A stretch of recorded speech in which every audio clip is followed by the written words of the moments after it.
আসসালামু আলাইকুম। নিনাস কিচেনে আপনাদের স্বাগত জানাচ্ছি। প্রতিদিনই তো মাছ মাংস রান্না করি, আজ মাছ মাংস না করে অন্যরকম কিছু করি। চলুন ফুলকপির দো পেঁয়াজু তৈরি করি। ফুলকপির এই দো পেঁয়াজুটি তৈরি করে খেয়ে দেখুন, তখন আর মাছ মাংস কোনো কিছুরই দরকার পড়বে না। ফুলকপির দো পেঁয়াজু রান্নাতে যা লাগবে দেখে নিই।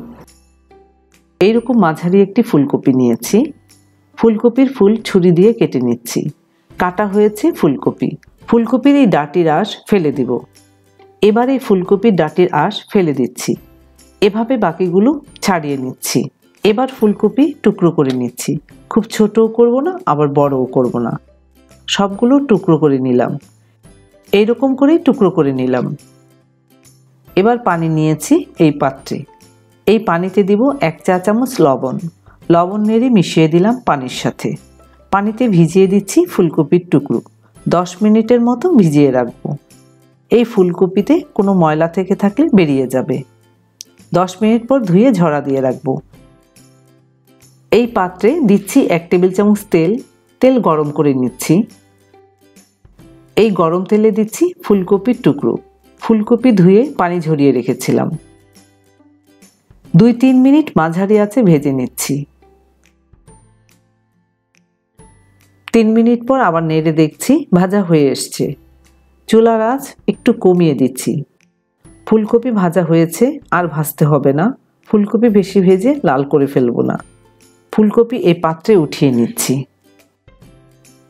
উঠিয়ে নিলাম ফুলকপি। এইরকমই হবে ভাজা। মূল রান্নাতে চলে যাই এবার। এখানে দিচ্ছি 1/4 কাপের একটু কম তেল। দিচ্ছি কাঁচামরিচ ছেঁচা 3-4টি। কিছুক্ষণ এই তেলে মরিচ ভেজে নিচ্ছি। দিচ্ছি পরিমাণ মতো লবণ। লবণ দিয়ে মিশিয়ে দিলাম। কাঁচামরিচ ভাজার ঘ্রাণ বের হচ্ছে। এর মধ্যে দিচ্ছি পেঁয়াজ বাটা 3 টেবিল চামচ। পেঁয়াজ বাটা মিশালাম মরিচের সাথে। 1 মিনিট রান্না করে নিচ্ছি। 1 মিনিট হয়েছে। দিচ্ছি এর মধ্যে টমেটো কুচি 3 টেবিল চামচ। মিশাচ্ছি ভালো করে। টমেটো 1 মিনিটের মতো রান্না হয়েছে। টমেটো নরম হয়ে এসছে। এবার দিচ্ছি রসুন বাটা 1 চা চামচ, আদা বাটা 1 চা চামচ। অল্প পানি দিয়ে নেড়ে মিশিয়ে দিচ্ছি। আপনারা যদি টমেটো কুচি করে দিতে না চান তাহলে পেস্ট করেও দিতে পারেন। চুলার আঁচ মাঝামাঝি করে রেখেছি।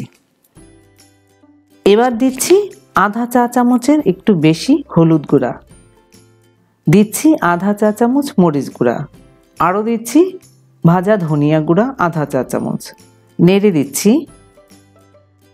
অল্প করে পানি দিয়ে মশলা কষিয়ে নিচ্ছি।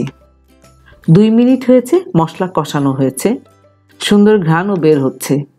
এবার এই মশলাতে দিচ্ছি ভেজে রাখা ফুলকপির টুকরো। ঢেলে দিলাম মশলাতে। নেড়ে মিশাচ্ছি মশলার সাথে ফুলকপি। ঢেকে দিচ্ছি 4-5 মিনিটের জন্য। 5 মিনিট হয়েছে, ঢাকা উঠিয়ে নিচ্ছি। নরম হয়েছে ফুলকপি, পানিও উঠেছে। 2 মিনিট রান্না করে পানি শুকিয়ে নিচ্ছি। এর মধ্যে দিচ্ছি 3 টেবিল চামচ মটরশুঁটি। একটু নেড়ে দিলাম। দিব এবার পানি। পানি দিলাম 1 কাপ। নেড়ে ঢেকে দিচ্ছি। 4 মিনিট পর ঢাকা উঠালাম। দেখে নিচ্ছি ফুলকপি সেদ্ধ হয়েছে কিনা। ফুলকপি এখনও সেদ্ধ হয়নি। আরও 10 মিনিট চুলার আঁচ কমিয়ে রান্না করে নিচ্ছি। মাঝে দুবার নেড়ে দিয়েছি। এবার একটি কাঁটা চামচ দিয়ে দেখে নিচ্ছি সেদ্ধ হয়েছে কিনা ফুলকপি। সেদ্ধ হয়েছে ফুলকপি। আমি ভালো করে দেখাচ্ছি আপনাদের। দেখুন, এইরকমই থাকবে ফুলকপি। ছুটে যাবে না, বেশি সিদ্ধ হয়ে যাবে না। আমি ফুলকপি বেশি সিদ্ধ করে গলিয়ে ফেলবো না। মটরশুঁটিও ঠিকমতো সেদ্ধ হয়েছে। এবার দিচ্ছি গরম মশলা গুঁড়া আধা চা চামচ। দিচ্ছি কাঁচামরিচ 4-5টি। নেড়ে মিশাচ্ছি ভালো করে ফুলকপির সাথে। এখন যতটুকু ঝোল দেখা যাচ্ছে, ঝোল আমরা আরও শুকিয়ে নেব। চুলার আঁচ বাড়িয়ে মাঝামাঝি করে দিচ্ছি। এর মধ্যে ঝোল শুকিয়ে যাবে। ঝোলও শুকিয়েছে, চুলার আঁচ আবারও কমিয়ে দিলাম। দিচ্ছি এর মধ্যে কুচি করা ধনিয়া পাতা 3 টেবিল চামচ। যাদের কাছে মাছ বেশি ভালো লাগে না, আশা করি তাদের কাছেই রান্নাটি ভালো লাগবে। তবে সবার কাছেই ভালো লাগবে ফুলকপির দো পেঁয়াজা। ধনিয়া পাতা মিশিয়ে দিচ্ছি। ফুলকপির ঝোল ঘন হয়ে এসছে। নেড়ে দিচ্ছি ভালো করে, এমনভাবে নাড়তে হবে যেন ফুলকপি ভেঙে না যায়। ঝোলও শুকিয়েছে, চুলার আঁচ আবারও কমিয়ে দিলাম। এইরকম মাখামাখাই রাখবো ফুলকপির দো পেঁয়াজা, বেশি শুকিয়ে ফেললে খেতে ভালো লাগবে না। হয়ে গেল রান্না ফুলকপির মজার দো পেঁয়াজা। তেলও ভেসে উঠেছে, রান্না হয়ে গিয়েছে, ঝোলও শুকিয়েছে, ঘ্রাণও বের হচ্ছে। এবার নামিয়ে রাখছি, চুলাও বন্ধ করে দিলাম।